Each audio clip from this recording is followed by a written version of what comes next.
going on, guys? MariK here, back with another Dragon Ball Super video. With the release of Set 9 Universal Onslaught, we are getting new super combos, this time multicolor super combos.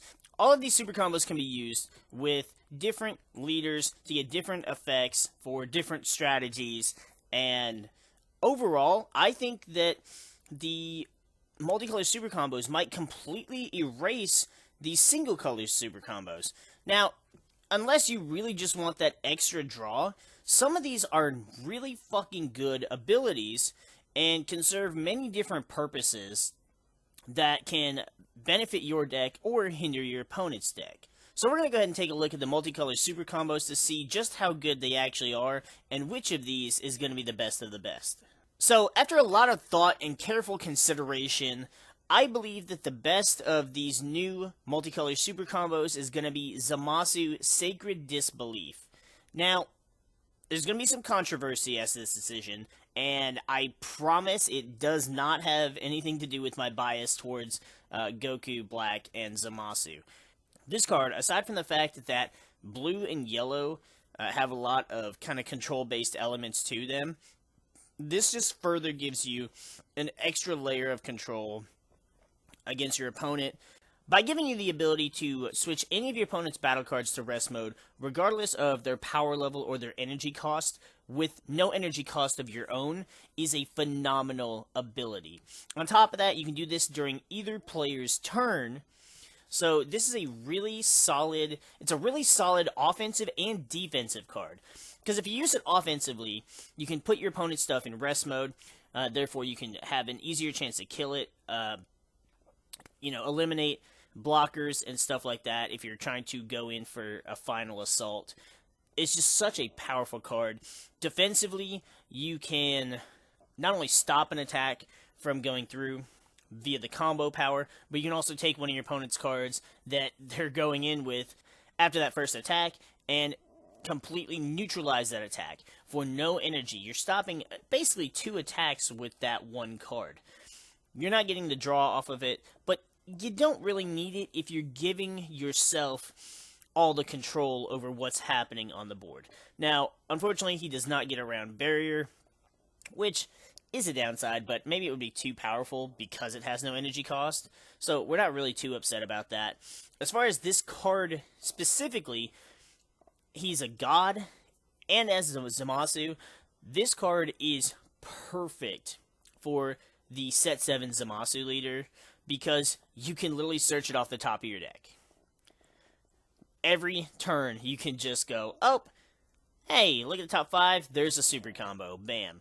And since you can play it at any life count now, you don't have to be at, 4 life, or whatever the previous card's costs were, some were 5, some were 4.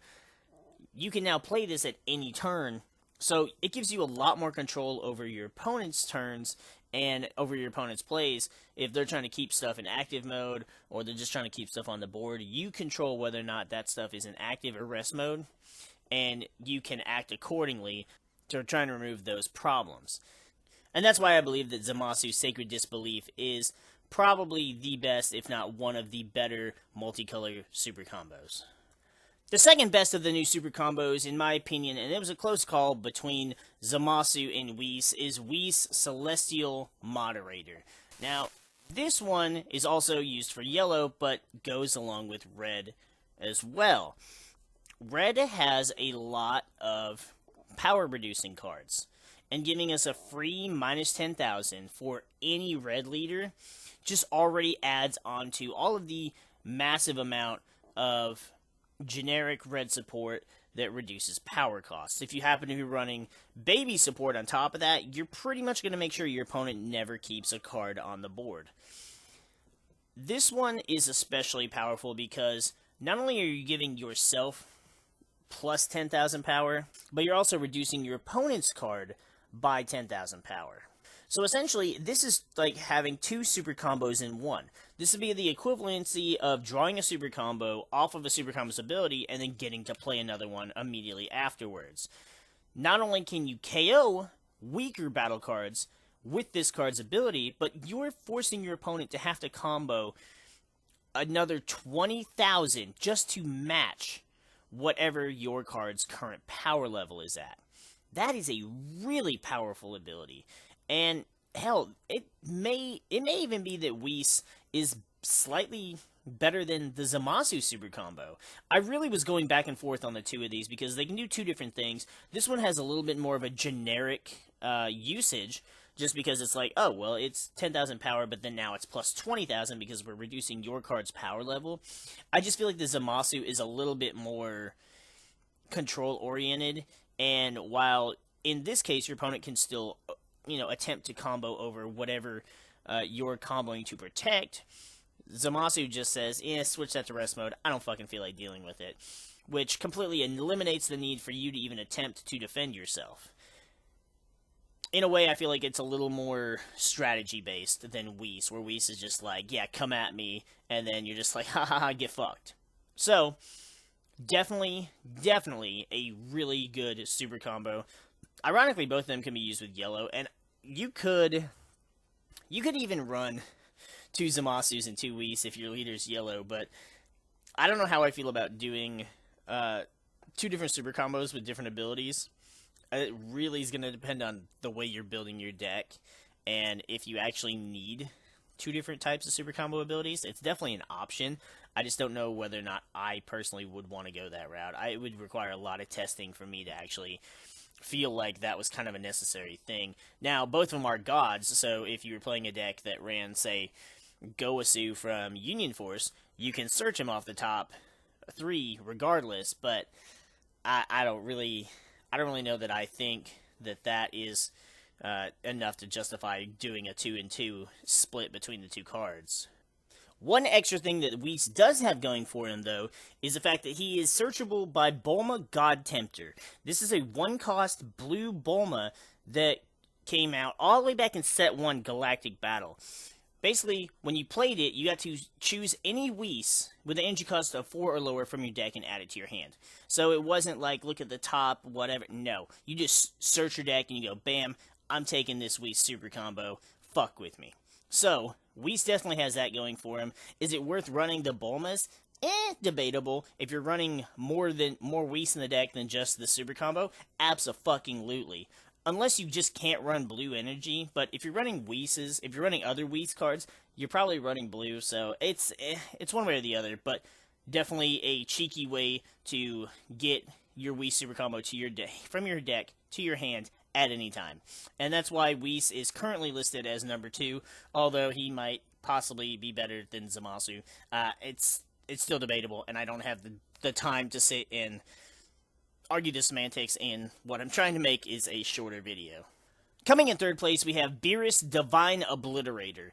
This card is really interesting in the fact that Bandai was careful enough to where it only triggered its ability during your opponent's turn. It's the only one of the 6 multicolor super combos that only works on your opponent's turn. It's a good thing, I suppose, because then we would just have a shit ton of Unyielding Spirit Trunks, which I'm not opposed to at all. And I'd be okay with it if they hadn't banned our one of Unyielding Spirit Trunks. However, this card is just amazing. If your leader's red or blue, and it's your opponent's turn, when you combo with this card from your hand, choose 1 red or blue multicolor energy and switch it to active mode. Now, you have to switch in multicolor energy to active mode, but the power behind that gives you the option to literally choose if you want to use that energy for a red extra card, probably counter attack, or a blue extra card, probably a counter attack, or Senzu Bean. Now, I was irritated because I didn't get this video put out as soon as I came up with the idea for it, but I am happy with the fact that the day that I finally got around to being able to do this video is the same day that they revealed the iconic attack rares. And with it, we have that Ultra Instinct Goku Kamehameha that is basically a super combo, gives plus 15,000 power for 1 energy, and untaps an energy.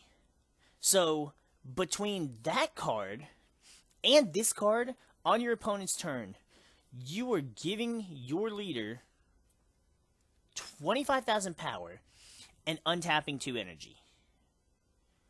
Well, you're untapping one with this card, you're untapping one with the other one, but you have to pay one to use it. But you could combo this card, give yourself the energy, combo the other card, and then still do other shit. Like, you can defend yourself for days between Beerus Divine Obliterator, the Ultra Instinct Goku Kamehameha, and Sensu Bean.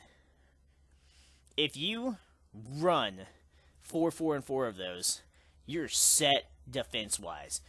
If you're running a red leader instead of a blue leader, then you can run the Frieza one that's basically a generic Revenge Death Ball, which means while you're not going to get as much energy back, you're still going to have a massive difference, and because of the Frieza's Death Ball, you'll have a bigger difference in power between your card you're defending and your opponent's card that's attacking. This card just gives you a ridiculous amount of options for it, and it guarantees you a little more safety when tapping out. And if you have this card combined with Sensu Bean, then that gives you additional energy on top of like Dimension Magic. Honestly, I think this card is fantastic with the red leader, but I think now with stuff like Dimension Magic and the Goku Kamehameha, this card would be better with a blue leader. I know that they banned Zeno Button recently, but honestly, we don't even need it. I mean, granted, Zeno Button untapped all your blue energy for no energy and for only one card, but between all these other cards coming out, you can still basically just untap energy and just make all these crazy defensive plays. As much as I want the Beerus to be able to work on your offensive step, if it did, it would be just too busted. It would easily be in first place on this list. But with it only being your opponent's turn, it's definitely secures its third place on the list. Now, in my initial list, fourth place went to the Android 18 Super Combo, but after having given it a decent amount of thought, I'm now placing Nappa Demolition Man in fourth place. The reason being, even though this card, at first glance, I was like, okay, well, that's kind of cool. It's neat, but it's very specific, because the red-green support that came out in set 6, this card is perfect for. So goddamn perfect for it. It's a red-green Nappa, it's a 2-cost, it's 10,000 power, it comes into play for free, and it opened up so many options for that specific deck. Granted, I don't like that deck. I don't like red-green as a color combination in general, but this helped that out so much. Initially, I was like, okay, so it's good for that deck, but why else would you play it over, like, Whis? Or, one of the other multicolors? You really wouldn't. You just wouldn't. There'd be no need to. And then I got to thinking about it. Because he plays himself from your hand at the end of the combo phase, he sticks around and you can combo with him again. Now granted, the second time you combo with him, he's going to go to your drop area this time. But that ability turns 4 super combos into 8 super combos. Is that enough reason to run Nappa over, say, Whis, or one of the other multicolor super combos, or just a generic draw 1 green super combo? Maybe, maybe not. But whereas let's compare it to the new Whis super combo, because essentially they can both be looked at as 4 super combos becoming 8. The difference being, whereas the Whis gives you plus 10,000, gives your opponent minus 10,000, that 20,000 is like playing 2 super combos at once. So with your 4 Whis, it's essentially 8 super combos. Nappa, however, is like playing your super combos and then having an additional 4 super combos to use at a later time. So depending on how you want to utilize the additional 10,000 power, whether you want it stacked on top of your current 10,000 from the super combo, or whether you want to be able to use it to defend yourself from another attack, or to push through another attack, Whis and Nappa could easily be interchangeable depending on what you're trying to go for. It's like the more I talk about the Nappa super combo, the more I feel like I'm convincing myself that it's just a better card than I gave it credit for. Because honestly, I almost had it in last place. Almost had it in last place on the list. Depending on how you're utilizing him, he could maybe even be third. I realize that he really only sticks around if your opponent doesn't blow him up. You're not going to attack with him at 10,000 power, but your opponent would be wasting resources to get him off the board as well. So, whereas the Beerus, your opponent isn't going to be using resources to really get rid of him or to stop him, but having that extra 10,000 combo power could be better than getting the 1 energy back. Like I said, it really just depends on how you build your deck up. If you build your deck with a good, decent number of extra cards, like some counterattacks, counterplays, Sensu Beans, because if you're running blue, you're probably running 4 Beans, then you're probably going to want the Beerus. If you're not running a lot of extra cards, the Nappa might actually be better, or again, the Whis, just because it'd be like having 8 super combos instead of 4. I really don't want to even talk anymore about the Nappa, because the more I talk about him, the more I feel like he's better than I gave him credit for. And I don't feel like he's better than Beerus, Whis, and Zamasu, just because they have a little bit more utility than him. But him sticking around to be able to be used essentially 4 more times makes this a really good card, and definitely is not a super combo that should be overlooked in the deck building process. The previous holder of the number 4 slot, Android 18 Bionic Blitz, now takes the number 5 spot. I kind of had a little bit of debate with myself about this too, because while Android 18, when you combo with it, only forces your opponent to basically discard a card, the difference being it's going to the bottom of the deck instead of being discarded.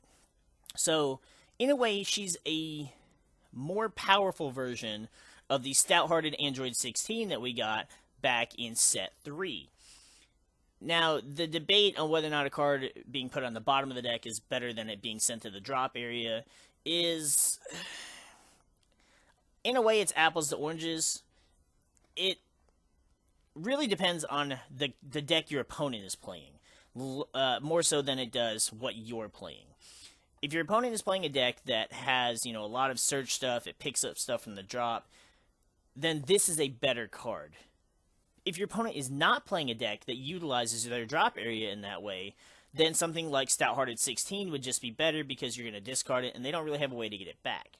With Bionic Blitz, you're putting it on the bottom of their deck, but it's going back into their deck, and if they have something that lets them search out a card, they can search that card out again. Or at the very least, if they search something else, it's going to get shuffled, and then they could draw into it again. So it's really up for debate on which one it would be better, specifically for hand destruction, because obviously one card doesn't make a whole lot of difference, but if you're doing hand destruction things, then this card is exceptionally powerful. It goes fantastic with Cell support, Android support.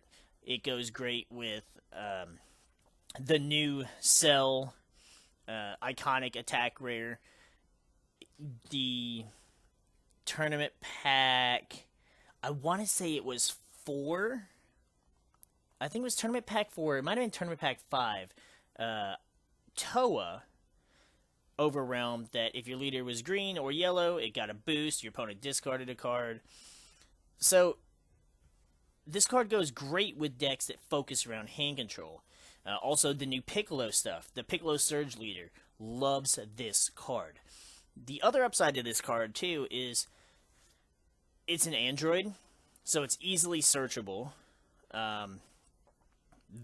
There's not only are there cards that, look at the top, X amount of cards, add an Android, blue-green, you got the 1-drop 17 that does that, you got the 1-drop 18 that does that, you've got the 1-drop Dr. Giro, so you look at the top 3, you get the 2-drop Android 20 that basically just says, go to your deck and add a card that has Android in its name to your hand. Bam! Search out your super combo. This card has a shit ton of utility, especially over Nappa, and that's why initially I had Android 18 in the 6th place slot instead of the 5th place slot. But the more I talked about Nappa, the more I felt like he was just overall better for a more generic card, for more, just kind of regular plays, whereas Android 18 was infinitely better for things like hand control and the such. Now, when it comes to whether or not this card is the best thing for green is debatable. We've got, Hellies is a green super combo. We've got the Paragus, which is a green super combo. Both of those let you draw 2 and discard 1. And, I mean, that's not a bad ability. Those might be better for, like, an actual green deck. Whereas Bionic Blitz and the Stout-Hearted 16 are better for, green hand control. And obviously, 16 has to be used with an Android leader. Now, since we're talking about the Android 18 super combo, we're also going to jump right into talking about the Dr. Gero super combo. The reason why we're going to pair them together is because both of these can be used with all of the Android support, with the exception of the Android 18 and the Android 21 leaders. The 18 can, of course, be used with those two. The Gero cannot. But since Android 17 and all these cell leaders are all green, all the hand control leaders are green, we're going to go ahead and just mesh them together for that particular purpose. I put Dr. Gero as last, as much as it hurt me because I was so excited to see a Dr. Gero leader, so excited to see a Dr. Gero card. Before they revealed that we were getting all these multicolor super combos, we had no idea what this card did. It's not a bad card. It works on either player's turn, which gives you a little bit of flexibility. And you're choosing a green or yellow battle card 4 or less and placing it in the drop area. Now, if you have cards that search out things from your drop area, this is a great card. If you have things that play cards from the drop area, it's a great card. And there are definitely some good options for that. Hell, you can just be like, oh, I'm going to put my 3-drop cell in here. Hey, now I've got a way to get it out. And then, bam, cell chain, you're good to go. And you can control that, too. So, and that could be why they're like, oh, we're not going to give you cell at 4, blah, blah, blah. Whatever. So, this is a solid card. The more I talk about this card, the more I'm like, maybe it doesn't deserve 6th place. This list is a little, for me, this is a little more conflicted in my mind than when we did the list for the Surge leaders. Just because there's more options I feel like you can do with these cards than just the Surge leaders, because there's different decks that can all take advantage of these skills. For example, you could run a cell leader, you're running hand control, whether you're running the old cell chain from Union Force or whether you're running the new cell successor cards, it's still basically hand control. And so you can choose to run Stout-Hearted 16 and make them discard. You can run Bionic Blitz and make them put a card on the bottom of the deck. Or you can run Dr. Gero and throw shit in the drop to get back your cell to do your stupid shit. Or even you're just throwing androids into the drop, and then you can turn around and play the yellow 3-drop Dr. Gero that lets you play an Android 17 and 18 from your drop area. This gives you a lot of setup potential, but I feel like the reason I initially put it last is because I felt like it was too situational.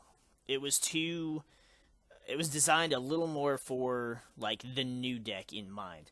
But ideally, this is not actually that bad. And again, as we're doing this video, the more I think about it, the more I'm realizing that it's not, maybe it shouldn't be in last place. I don't really know, because you can also set up and throw your Super 17 cards in the drop, since Hellfighter 17 can play them from deck or drop area. Same thing with the Android 13 stuff. You can just throw whatever pieces you need there, and then bam, you can Union Absorb. So Dr. Gero has a lot of potential there.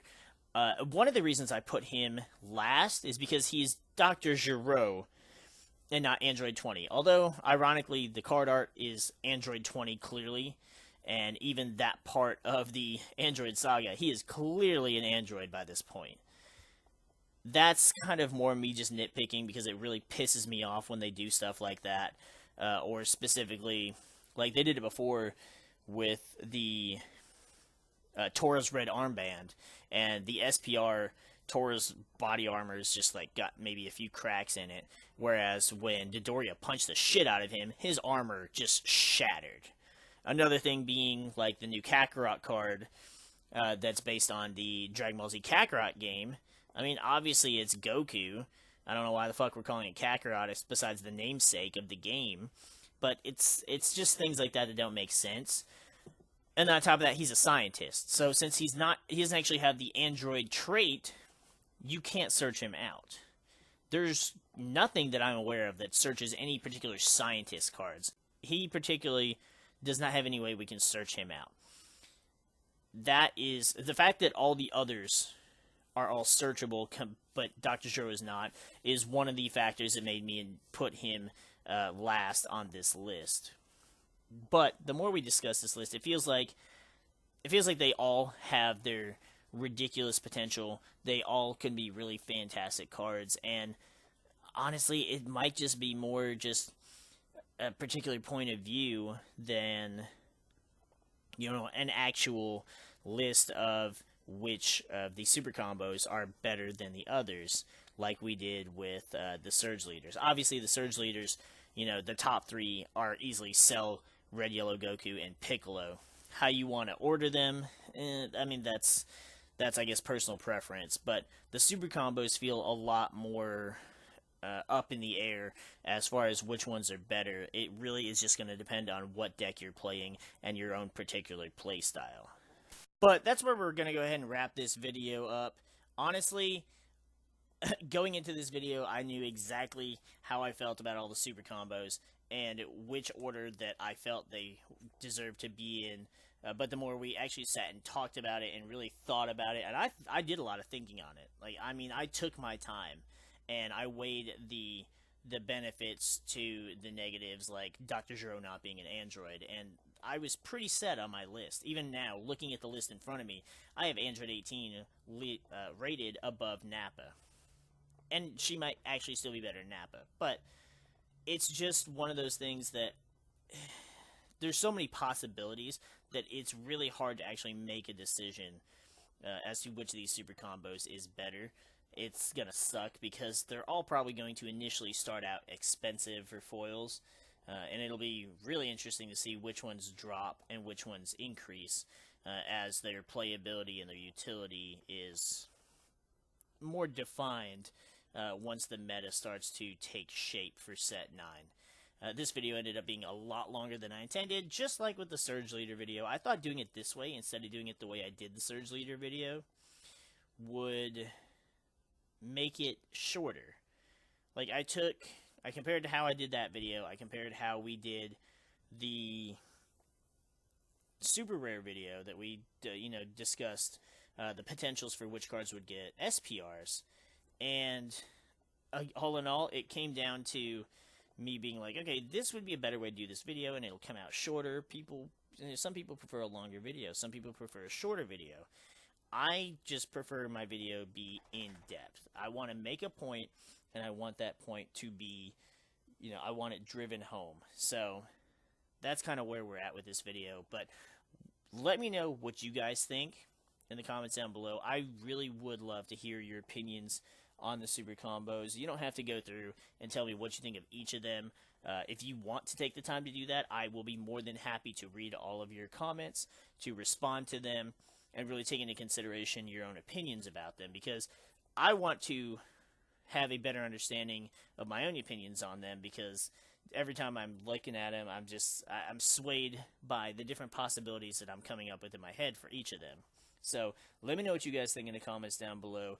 We may even do another video about it once we get your guys' opinions, or we may even do a stream where we just discuss kind of all this kind of stuff coming up for the new set, and we sit together as a group and figure all this stuff out.